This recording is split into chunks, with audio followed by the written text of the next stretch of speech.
Hello friend, welcome back to our YouTube channel Gyan Hub. तो आज हम फिर से दोबारा क्लास लेकर आए हैं स्टैटिक जीके की। कल हमने बहुत बेहतरीन क्लास की थी, आज दोबारा बेहतरीन क्लास करते हैं। तो देखिए शुरू करते हैं बिना बकवास किए। लिख रहा है विश्व पर्यावरण संरक्षण दिवस कब मनाया जाता है। विश्व पर्यावरण संरक्षण दिवस कब मनाया जाता है। तो विश्व पर्यावरण संरक्षण दिवस जो मनाया जाता है बेटा, वो मनाया जाता है 26 नवंबर को। कब मनाया जाता है?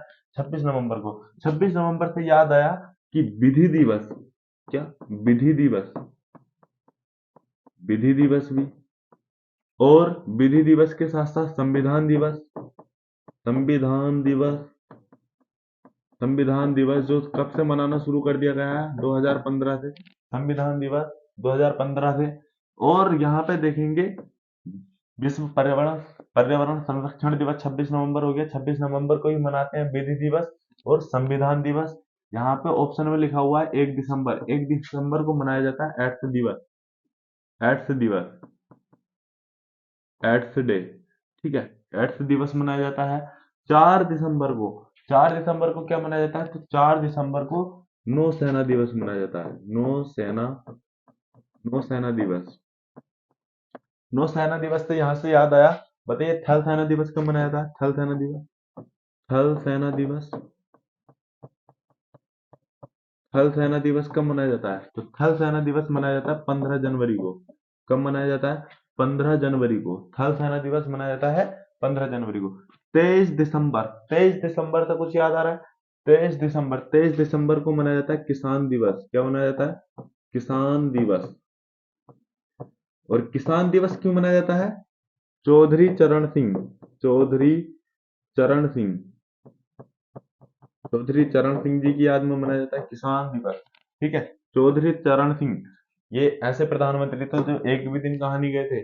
संसद नहीं गए थे, लोकसभा नहीं गए थे। ठीक है, देखिए आगे ये हो गए। 1 दिसंबर एड्स दिवस, 26 नवंबर विधि दिवस, संविधान दिवस। संविधान दिवस कब से मनाना शुरू किया है? 2015 से। और 4 दिसंबर नौसेना दिवस, 23 दिसंबर को, 23 दिसंबर को किसान दिवस। ठीक है, और थल सेना दिवस कब मनाया जाता है? 15 जनवरी को। बढ़ते हैं अगले क्वेश्चन की ओर। आगे लिखा हुआ भारत में सिंधु सभ्यता की पहली साइट कौन सी है? भारत में सिंधु सभ्यता की पहली साइट कौन सी है? तो देखिए भारत में जो सिंधु सभ्यता की पहली साइट है ना, वो है धोलावीरा। क्या है? धोलावीरा। धोलावीरा को 2021 में, 2021 में विश्व विरासत में, विश्व विरासत धरोहर में भी क्या कर लिया गया है? शामिल कर लिया गया है। विश्व विरासत धरोहर। ठीक है, सन 2021 में। अब यहाँ पे देखिए, अब यहाँ पे देखिए, यहाँ पे मोहनजोदाड़ो बेटा, मोहनजोदाड़ो, मोहनजोदाड़ो क्या है? सिंधु घाटी सभ्यता का सबसे बड़ा स्थल है। सबसे बड़ा स्थल, सबसे बड़ा स्थल। मोहन जोदाड़ो जो है सिंधु सभ्यता का सबसे बड़ा स्थल है। सिंधु सभ्यता की खोज, सिंधु सभ्यता की खोज का श्रेय किसे जाता है? तो सिंधु सभ्यता की खोज का श्रेय दयाराम साहनी को, दयाराम साहनी को, दयाराम साहनी को। कब? 1921। कब? 1921 में दयाराम साहनी ने खोज की सिंधु सभ्यता की। सबसे बड़ा स्थल कौन था? मोहनजोदाड़ो। लेकिन अगर भारत में बात करें तो भारत में जो सबसे बड़ा स्थल है क्या है? राखीगढ़ी। भारत, भारत में सबसे बड़ा स्थल, सबसे बड़ा स्थल, भारत में जो सबसे बड़ा स्थल है वो कहाँ पे है? राखीगढ़ी। जो ये कहाँ पे है? हरियाणा में। कहाँ पर? हरियाणा में। और अगर हम बात करें कि सिंधु सभ्यता के सबसे ज्यादा स्थल जो खोजे जा चुके हैं भारत के अंदर, वो कहाँ पे है? तो वो गुजरात के अंदर। कहाँ पे? गुजरात के अंदर सबसे ज्यादा स्थल, सबसे ज्यादा स्थल, सिंधु सभ्यता के सबसे ज्यादा स्थल जो खोजे जा चुके हैं वो गुजरात के अंदर। ठीक है, धोलावीरा जो है ये भारत में सिंधु सभ्यता की पहली साइट है जो 2021 में विश्व विरासत धरोहर में शामिल कर ली गई है। रंगपुरिया लोथल, रंगपुरिया लोथल से जो हमको मिले हैं सिंधु सभ्यता में, वो चावल के साक्ष्य मिले हैं। किसके? चावल के साक्ष्य, चावल के साक्ष्य प्राप्त हुए हैं यहाँ से। ठीक है, चावल के साक्ष्य। तो स्क्रीनशॉट लेते रहिए। बढ़ते हैं अगले क्वेश्चन की ओर। अगला क्वेश्चन है, गायत्री मंत्र का उल्लेख ऋग्वेद के कौन से मंडल में है? तो देखिए ऋग्वेद के कौन से मंडल में, पहली बात तो इसमें जो कुल मंडल है, कुल मंडल, कुल मंडल जो है वो कितने, 10 मंडल है। कितने मंडल है? 10 मंडल। और कुल सूक्त जो है, कुल सूक्त जो है वो कितने हैं? 1028। कितने हैं? 1028 सूक्त हैं, 10 मंडल हैं। ठीक है, गायत्री मंत्र का जो उल्लेख है वो तीसरे मंडल में है। मंत्र का उल्लेख जो है वो तीसरे मंडल में है। गायत्री मंत्र, सॉरी, गायत्री मंत्र, अरे गायत्री मंत्र, गायत्री मंत्र किसको समर्पित है? तो ये सूर्य को समर्पित है, सूर्य देवता को। ठीक है, सूर्य देवता को समर्पित है गायत्री मंत्र, और इसका उल्लेख तीसरे मंडल में है। ये नौवा मंडल जो है, नौवा मंडल सोम को समर्पित है, सोम देवता को, सोम देवता को। नौवा मंडल किसको समर्पित है? सोम देवता को। 10वां जो मंडल है उसमें वर्णन है किसका? पुरुष सूक्त का, पुरुष सूक्त का। ठीक है, पुरुष सूक्त का वर्णन है, और पुरुष सूक्त में ही बांटा गया है 4 वर्णों में, जिसमें थे ब्राह्मण, ब्राह्मण क्षत्रिय, ब्राह्मण क्षत्रिय, वैश्य, वैश्य और शूद्र। इनका जो उल्लेख मिलता है वो 10वें मंडल में मिलता है। ठीक है, और कुल पुराण जो है, कुल पुराणों की संख्या बताओ। कुल पुराण, कुल पुराण जो है ये कितने हैं? 18। कुल पुराण कितने हैं? 18। ठीक है, तो गायत्री मंत्र का उल्लेख कौन, ऋग्वेद के कौन से मंडल में? तीसरे मंडल में। ये किसको समर्पित है? सूर्य देवता को समर्पित है। ऋग्वेद में कुल मंडल जो है वो कितने हैं? 10 मंडल हैं। कुल सूक्त जो है वो 1028 है। ठीक है, इसका जो नौवा मंडल है वो सोम देवता को समर्पित है, और 10वां जो मंडल है उसमें पुरुष सूक्त का वर्णन किया गया है, जिसमें जो मनुष्य को बांटा गया है। ठीक है, उसकी कैटेगरी यहाँ पे बताई गई थी, ब्राह्मण क्षत्रिय वैश्य और शूद्र। और ऋग्वेद जो है, ऋग्वेद के अगर बारे में बात करें तो सबसे प्राचीन वेद है, सबसे प्राचीन वेद, सबसे प्राचीन वेद कौन सा है? ऋग्वेद है। ठीक है, और बाकी 3 वेद बचे, 4 वेद है। कुल टोटल कितने वेद हैं? 4 वेद हैं। ठीक है, कुल वेद जो है वो 4 वेद हैं। इसके अलावा बचे सामवेद, सामवेद, यजुर्वेद, यजुर्वेद और अथर्ववेद।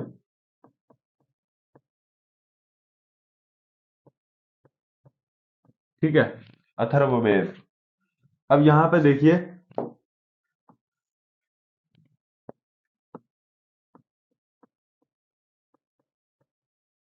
अरे यार, अथर्ववेद लिखने में दोस्तों प्रॉब्लम हो जाती है थोड़ी।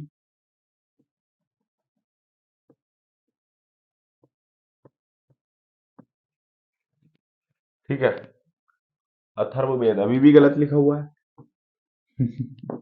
कोई दिक्कत नहीं। अथर्व,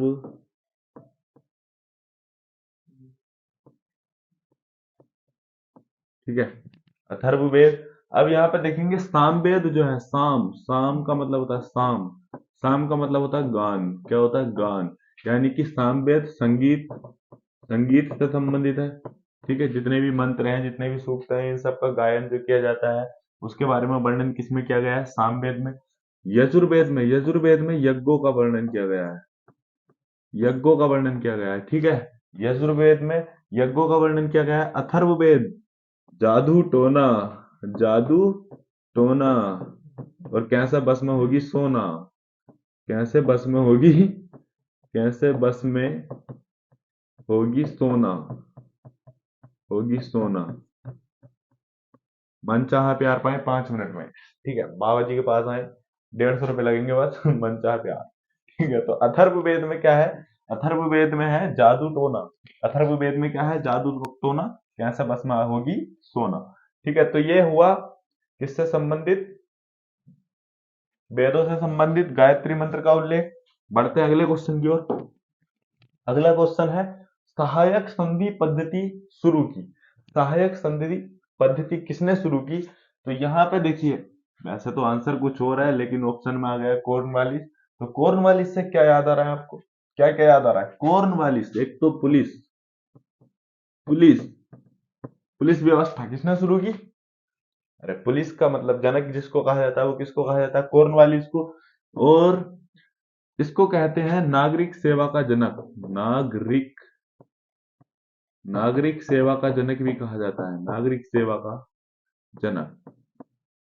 नागरिक सेवा का जनक किसको कहा जाता है? कॉर्नवालिस को कहा जाता है। कॉर्नवालिस के शासनकाल में रैयतवाड़ी, रैयतवाड़ी और माहलवाड़ी, ठीक है, ये व्यवस्थाएं शुरू हुई। ठीक है। सहायक संधि की जो शुरुआत की थी वो किसने की थी? बेलेजली ने। सहायक संधि बेलेजली। सहायक संधि की शुरुआत किसने की? बेलेजली ने की। डलहौजी, डलहौजी से क्या याद आ रहा है? डलहौजी, डलहौजी से याद आ रहा है क्या? हड़प नीति, हड़प नीति। डलहौजी से याद आ रहा है क्या? हड़प नीति। मेयो, मेयो से भी कुछ याद आ रहा होगा। मेयो से याद आ रहा है कि इन्होंने, इनके शासनकाल में प्रथम जनगणना, प्रथम जनगणना, प्रथम जनगणना जो हुई थी वो किसके शासनकाल में हुई थी? मेयो के शासनकाल में। और द्वितीय जो हुई थी बताओ? द्वितीय, द्वितीय जनगणना जो हुई थी, द्वितीय जनगणना हुई थी रिपन के शासनकाल में। किसके शासनकाल में? रिपन के शासनकाल में। ठीक है। बढ़ते हैं अगले क्वेश्चन की ओर।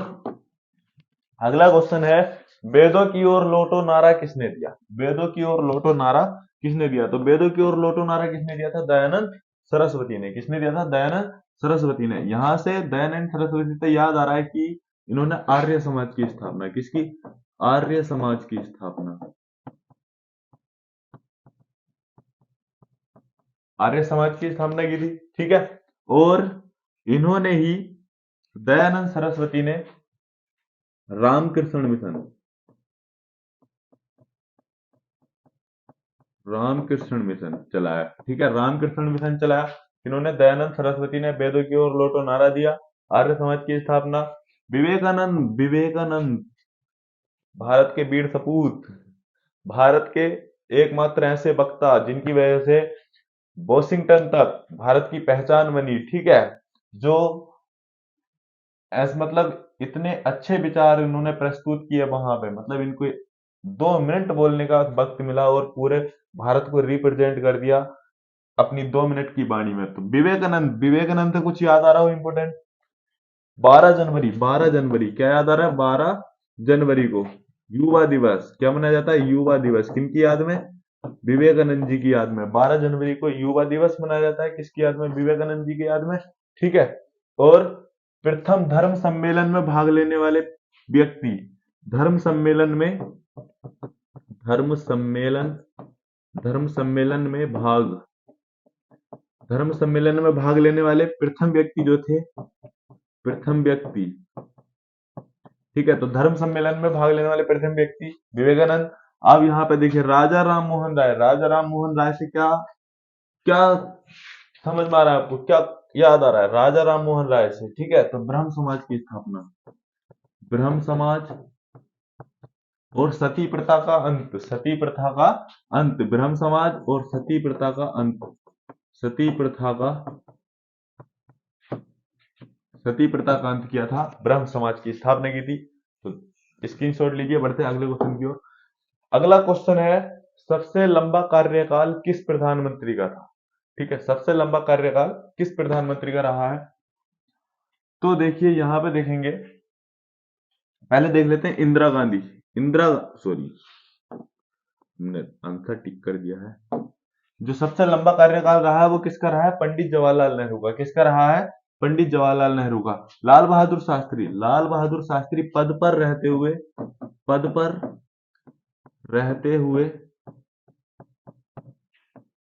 मृत्यु जो हुई थी, और मृत्यु कहां पे हुई थी? ताशकंद में, ताशकंद में यानी विदेश में, विदेश में ताशकंद में इनकी मृत्यु हो गई थी। ठीक है, ताशकंद में। और इनकी जो, लाल बहादुर शास्त्री की जो क्या बोलते हैं उसको, समाधि स्थल है, समाधि स्थल को, समाधि स्थल, समाधि स्थल को क्या बोला जाता है? समाधि स्थल को विजय घाट, समाधि स्थल को विजय घाट। ठीक है, इनके समाधि स्थल को कहा जाता है क्या? विजय घाट। पंडित जवाहरलाल नेहरू, पंडित जवाहरलाल नेहरू की जो समाधि स्थल है, समाधि स्थल, उसको कहा जाता है क्या? शांतिवन। क्या कहा जाता है? शांतिवन, शांतिवन। ठीक है, पंडित जवाहरलाल नेहरू के जो समाधि स्थल है उसको कहा जाता है क्या? शांतिवन। पीटी नेहरू क्या थे? फर्स्ट प्राइम मिनिस्टर थे, first prime minister of India, prime minister.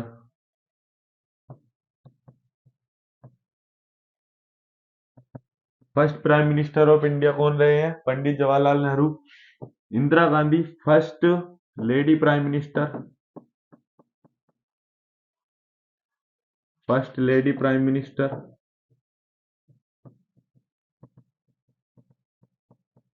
ठीक है, first lady prime minister. Morarji Desai, Morarji Desai, Morarji Desai Vijay Ghat. Morarji Desai का जो समाधि स्थल है वो क्या है? विजय घाट। विजय घाट, अभय घाट, अभय घाट। देखो इनका जो, हाँ, समाधि स्थल है अभय घाट, अभय घाट। ठीक है, समाधि स्थल। ठीक है, तो देखिए ये रही इनसे जुड़ी जानकारी। और सबसे लंबा कार्यकाल जो रहा पंडित जवाहरलाल नेहरू का रहा। और अगर इस वीडियो से आपको जितनी भी नॉलेज मिली है तो अपने दोस्तों को शेयर कर दीजिए, अरे कर दो यार। ठीक है, और वीडियो को लाइक करना ना भूलें, कमेंट करना ना भूलें, और हमारे चैनल को सब्सक्राइब करना ना भूलें, अपने दोस्तों से सब्सक्राइब करवाना ना भूलें। और मिलते हैं ऐसी ही बेहतरीन उम्दा क्लासों के साथ। जय हिंद।